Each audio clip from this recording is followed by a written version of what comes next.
Painkiller, you are a soldier and land between hell and heaven, killing literally thousands of demons and undeads. After all these years it still holds up well. There were no problems with it as I remembered it from back in the days, although I was a bit scared since I had such a fond memories of it and often memory betrays us. Metal music plays on the background while you impale enemies on the walls and turn them to pieces. This is a solid game with a score of 8 out of 10 and here is why. On average the game takes 8 to 12 hours to finish. This can be increased if you are to finish all of the levels with the bonus tasks in mind. This gives you cards which you can buy and use to give you extra powers, like double damage, slow time, receive more gold, etc.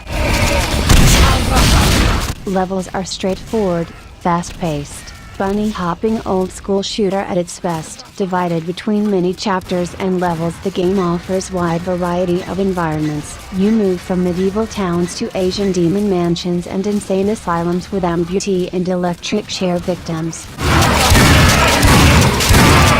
Massacring enemies is done with 5 different weapons which all have 2 fire modes that completely change how the weapon works. Shotgun can shoot freezing spikes that solidify enemies to one-shot weaklings. Painkiller is a bladed melee weapon which spins like a chainsaw and can shoot laser line bolt as secondary. Stake gun is the most satisfying as it shoots a large stake that hangs enemies from walls and fast fires grenades. Rocket launcher chain gun is just that and very powerful one. Electro driver is a shuriken machine gun with Tesla chain lighting. This last gun actually has a 3rd fire mode which causes the whole magazine of shurikens to be shot and it will stay in place and shock enemies for a while. When enemies die they drop a soul which heals you and after 66 souls you turn into immortal demon and one-shot everything to mincemeat.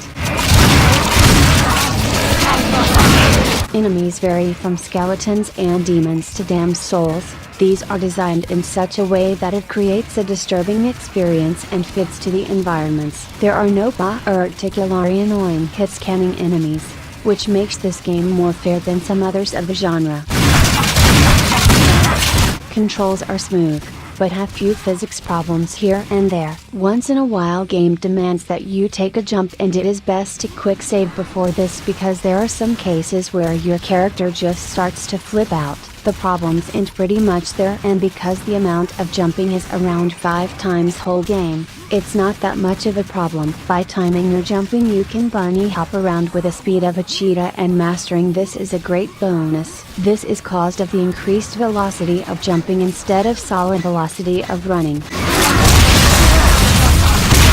Graphics for the time being were excellent and hold up very well still. It's grim and brutal as it should be in a game like this, but with an amount of lighting that it doesn't hide anything. I just finished the game with PK Keep Bodies cheat combat. This makes the game a bit harder as you won't get souls, but it makes it so much more enjoyable as you see the 100 of enemies dead all around you with great ragdoll physics. Funny. You think this is a joke?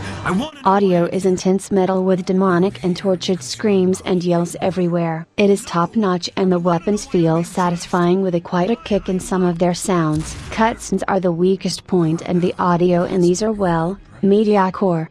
Oh no? How about this? Here's a little about the story and its elements. I don't consider these spoilers, but you are warned. You play as Daniel who dies in a car accident. Your wife gets in heaven, but you are trapped in purgatory. Daniel meets Eve after killing one of the generals of the demons. She helps him to find the remaining generals and finally Lucifer, Satan himself gets his ass kicked. But after that things don't go so well and the expansion back starts. Time to go to hell. Dash. Tell you that some of the demonic hordes have moved north. I know where they are. Eve has pointed me in the right direction. Ah, you've met Eve. She's a good ally to have. She can be trusted. Who says you can be trusted?